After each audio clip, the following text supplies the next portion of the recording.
Hi guys, my name is Andrew Henderson from Nomad Capitalist. Nomadcapitalist.com is the website, and I'm wrapping up my time here in Malaysia at my home and getting ready to head back to a couple different places in Europe for spring and for summer.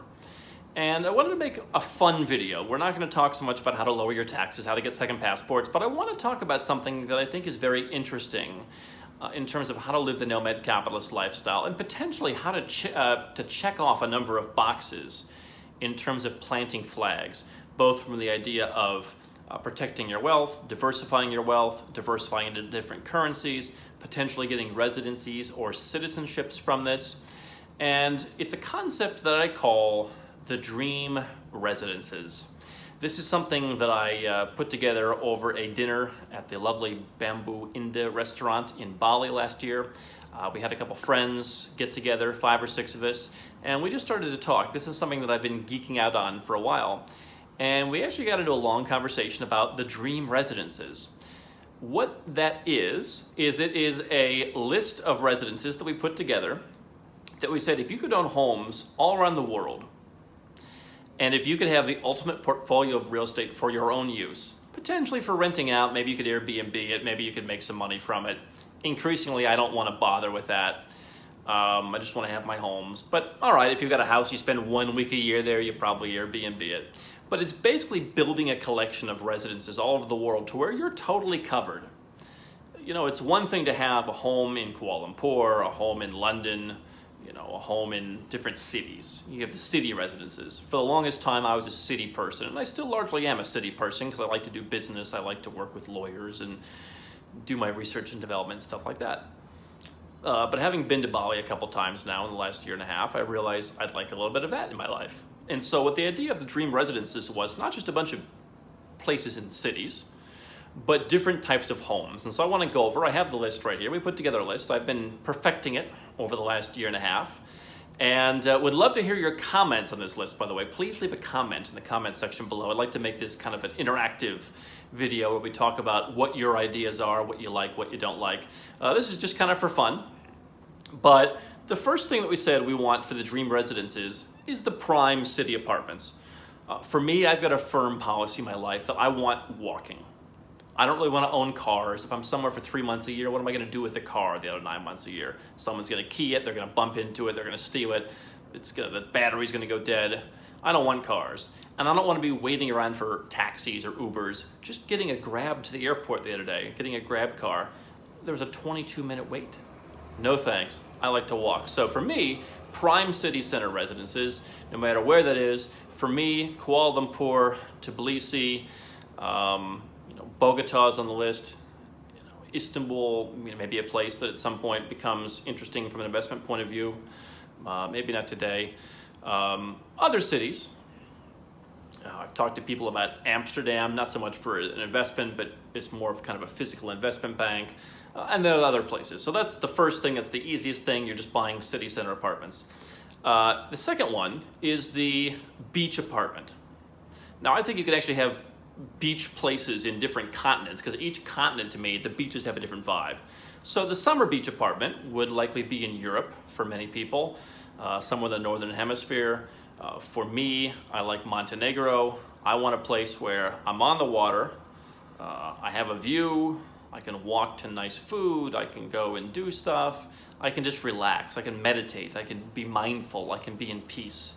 And I can send the family out to go and play on the beach, whatever the case may be.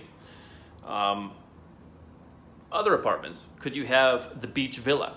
Some people look at citizenship by investment programs in the Caribbean. Well, if you don't want to make the donation, which we've covered in a separate video, you could go and buy a property. Now, for $350,000 or $400,000, you're not going to get your own villa generally, but you could pay more and get some kind of beach villa. If you don't care about the citizenship by investment, there are properties in Grenada, there are properties on other islands where you can go and you can buy a villa and have a beach view, and that's where you spend your winter. If not in Southeast Asia, then you spend it in your Caribbean beach villa. If you can't afford the Caribbean islands, perhaps you look at the Corn Islands of Nicaragua, Roatan in Honduras, the coast of Colombia, the Caribbean coast of Mexico. Those could all be interesting. Also on the list, kind of a variation of the city center apartment, was the artist's loft. This could be an investment because you'd buy it in places where you're looking for kind of gentrification to come in. So however many years ago, this would have been East London, back when it was not as gentrified. This could have been in Brooklyn in New York some time ago, if the US is your bag. So, what are the up and coming areas? In Tbilisi, for example, the area near Fabrika on quote unquote the wrong side of the river, but it's becoming hip in that area. I actually own a property near there that I'm just sitting on. And, if you don't really want to spend some time in a place, you want to take a call option on a city, maybe there's a residence permit or a citizenship program you can do through that, and you want to maybe make a cool, hip place, more of an urban space, that could be an option. Number 4 option is the ski chalet. If we're talking about winter, sometimes you want to be in the Caribbean, other times you want to go and ski. So this could be anywhere from Georgia, where I have a guy who's buying a place right now for very cheap. I have another colleague who's bought a ski chalet in Bulgaria, up in their mountains. If you want to go on the higher end, Switzerland, Austria, of course. Andorra is interesting, potentially a residence opportunity there. So the ski chalet is interesting. Not to be confused with the ski chalet, we came up with the idea of the winter lodge. This is a log cabin or some kind of structure, small, cozy. You've got a fireplace, you've got a bearskin rug, you've got some kind of log interior, dark, bookshelves, not much to do other than walk around in the snow, be with your thoughts. If you're a manly man, you can chop some wood, put it in the fire, read, hang out, other things. And the winter lodge, I think, is something that you could probably do very cheaply and very affordably, again, in a country like a Georgia or in many of the Eastern European countries, Serbia, for example. It could also be good for a ski resort, Montenegro as well. So the winter lodge was an interesting one. The 5th one we came up with was the idea of a surf shack. This could be in Mexico, could be in Nicaragua, somewhere where you're on the beach, just a little kind of hut almost, kind of a glorified hut where you're on the beach, you keep your surfboard, you're ready to go, you're on the waves. I do not surf. The idea seems interesting. It seems, if you're creating the ultimate real estate portfolio around the world, you want a surf shack, but that could be interesting. Ecuador could be an interesting one too. I think we're on number 6. Interesting idea, since we made this list in Bali, was the idea of the meditation villa. For me, if I am in the Caribbean on the beach, if I'm in Europe on the beach, I don't want to be in Asia on the beach. I look at Asian beaches. There's Hua Hin in Thailand, not that interesting to me. Cambodia, Sihanoukville, the prices have been driven up by the Chinese already. They're going to try and make that Macau number 2. I would like something more inland in Asia for the winter time, and we came up with the idea of the meditation villa. Perhaps it's in Ubud, perhaps it's in Chiang Mai, perhaps it's in Cambodia. Obviously, foreign ownership rules in Asia are a bit trickier for actually owning land. This may be a leasehold, although some places there are freehold land options. Malaysia could be interesting for that reason.